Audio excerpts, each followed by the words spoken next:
What's up, everyone? Thanks for tuning in to Larry the Lunker's YouTube channel. Today we are tying this. It is a hothead stone fly. It's called the halfback. I've had a lot of success on this pattern for steelhead in the Great Lakes, or migratory rainbow trout, whatever you want to call them. It's a great pattern for nymphing them. Big heavy tungsten bead on a jig hook means it's going to ride hook point up, be bumping bottom with this thing, snag less, get down to where the fish are, and it's great. So let's get started. You can tie this with a hothead on it if you want. This bright orange tungsten bead. Sometimes I just like all natural, go black, but for some reason in the spring out here, the hothead is kind of a go-to. Sometimes, you know, regulations only allow you to fish one fly. If I'm on one of those rivers, this is a go-to to me because you kind of get the egg pattern or the hothead going and the bug, kind of the best of both worlds, which is cool. But I start with a Umpqua U555 jig hook. It's a streamer hook, but I use it for nymphing. It's super strong. It's great. I'm using 4.6 millimeter slotted tungsten beads, and I'm starting by wrapping it in 0.015 lead-free wire. I do this for, you know, a little extra weight, along with helping to kind of taper that body of the bug up on the thorax. So I just do about, I don't know, 12 wraps. And this stuff's thin enough where you can just kind of pinch it with your finger and break it. I got 100 in here, GSP, just black thread. I love this stuff because I don't break it nearly as often as, you know, your standard thread. But you could tie this with 70 denier all the way up to, I mean, I've even tied it with, I think, 200 denier, 210, because you can kind of hide the thread in the peacock curl, so makes quick work of it. You know, if you do want to use a thicker thread and pump a lot of these out, you can save some time, and it really doesn't matter in the end because you can hide your thread wraps up here at the end. But yeah, just lock that wire into place, and I'll just do touching wraps all the way towards the tail when I have a little bit of a flat left before it goes to the down. What I like about this fly, the halfback, it's using all, you know, natural materials, and you only need a few of them. So this one, I'm just using black pheasant tail. I tie these in natural pheasant tail too, or sometimes olive or yellow, and you could use whatever colors you really want. And I'll start, you know, I usually cut about, I don't know, probably 12 fibers off. And if you, with your fingers, kind of line them up like this and pull up from the stem and trim them,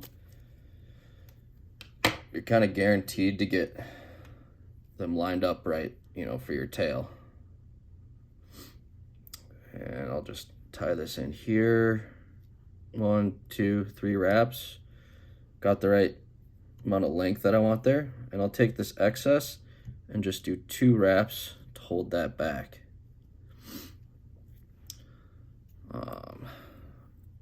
Now I'm going to tie in some UTC black wire, size medium. We're just going all black on this one. Sometimes I use copper or pink or whatever color wire you want. You tie this in. You can tie it in on the side or the top, but just make sure that tag under the wire kind of butts up against that lead-free wire.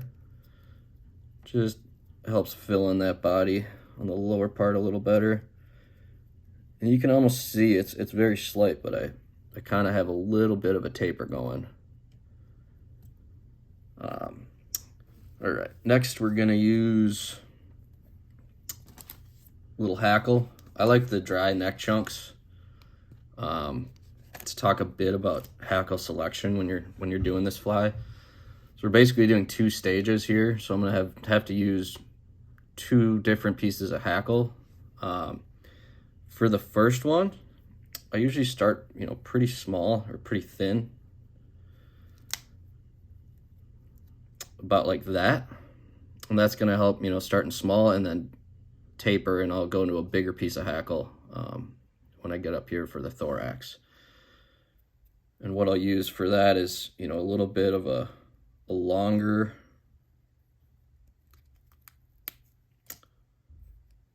fatter piece, so you can tell, you know, it's a little bit bigger. It's going to help taper that body and really flare it as it goes up the thorax and get a beautiful looking bug at the end. I'm going to tie this hackle in tip first. And the best way to do this, if you just hold the feather from the tip and just slide your fingers down, and you'll get that feather to kind of flare out like that. And then I'll just tie the tip in right here.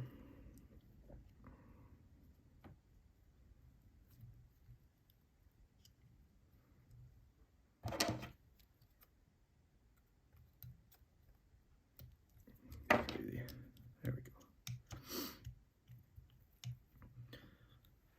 And I'm trying to keep my thread wraps to a minimum back here, just so I don't build up too much bulk and kind of ruin the taper that I'm going for. The last material we'll tie it in here is just some peacock herl. I usually will grab about 4 or 5 of these things. Don't be scared of it. Stuff's pretty cheap for a huge amount like that. And I'll pull, what do I have here? I have 6 of them right now. And you want to use the longer feathers on here for this first part, because you're going to be wrapping up the majority of the body. And I'll just pinch that excess off the tips so they're all even there. And sort of like what I did with the wire, I'm going to tie those tag ends in all the way up, just to fill in that lower part of the body and kind of even it out. And you're going to want to advance your thread about 2/3 of the way up. And we'll take our peacock herl and just start doing forward wraps with it. Kind of touching wraps. If you start really doubling up on this stuff, it can kind of flatten the feather a little bit. And I like how it, you know, kind of stays buggy. That's what's awesome about this material. And if I have to, I'll kind of double up here at the top just to make it a little more bulk. There we go. So got a little bit of a taper going there. I'll trap these materials and tie them off. 1, 2, 3, 4, 5, whatever. Take my hackle. This doesn't have to be pretty. I just do forward wraps with it. You can kind of brush the fibers back if you want, or just go for it and wrap it up. We're going for buggy on this. It doesn't have to be super pretty.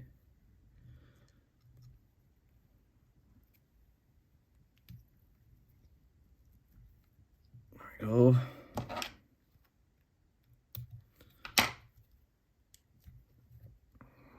Wrap the wire up. This helps with adding a little bit of durability to the fly as well.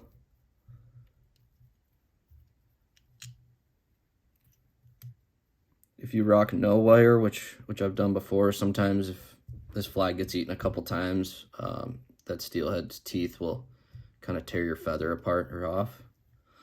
But yeah, lock that wire in and just helicopter it off.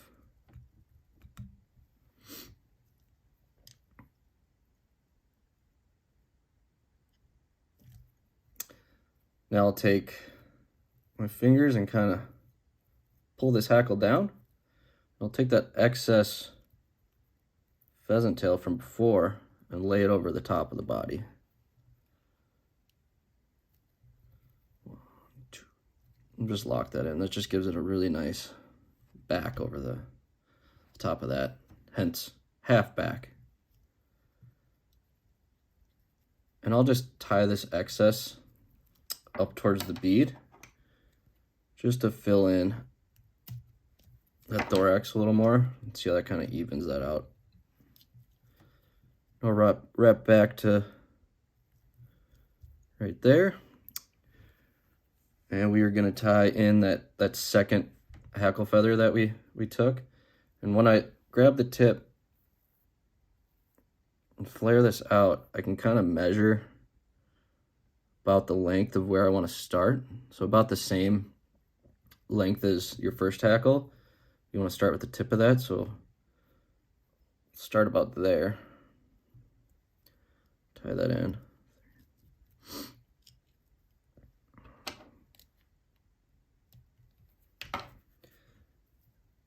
And you can use, I'll probably use 4 or 5 more strands of the peacock. You can use a little bit shorter ones on this part. Tie that in. Just do forward wraps with that peacock.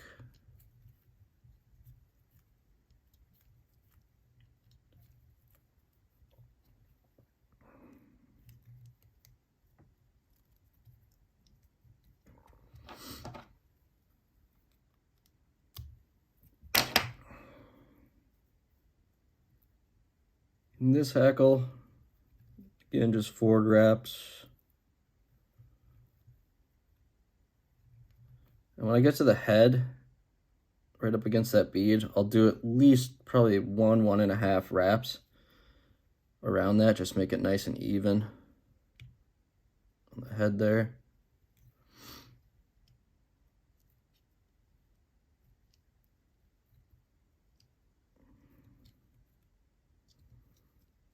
Lock that in. Just take your scissors and very gently clip the head of that stem. Gonna brush these fibers back. And sometimes you leave a little bit of tag end from that hackle feather, so you can, pull these fibers back and kind of hide it a little bit with a couple thread wraps. But see, like, here's where if you had thick thread, if you pull that down nice and tight, it'll actually, suck down in underneath that peacock and hackle, and, you can hardly see your thread there. And everything's nice and tight. I'll hit it with a whip finish. About 4 times around. Clip that off. A little bit of super glue or head cement for a little added durability. And that is it. Super buggy, super effective. The halfback stonefly. It's just a few materials, doesn't take too long. This big, 4.6 mil tungsten bead combined with that lead-free wire is really heavy. If you're not fishing a super fast river and you got, slow enough current, I oftentimes don't even, throw a split shot. This is enough weight to usually get down there, even if you're fishing a 5-6 foot deep hole, which is great, which is, really why I like the jig style when it comes to these nymphs. That way your hook point up, bumping bottom where the fish are, and you snag a lot less. But yeah, I hope you like it. Please like and subscribe. I'll have more of these, tutorials coming out. I think we'll do a couple more steelhead patterns. We might even get into some streamers for swinging flies and that sort of thing. But yeah, please like, subscribe, comment below. Appreciate you checking it out, and we'll see you next time.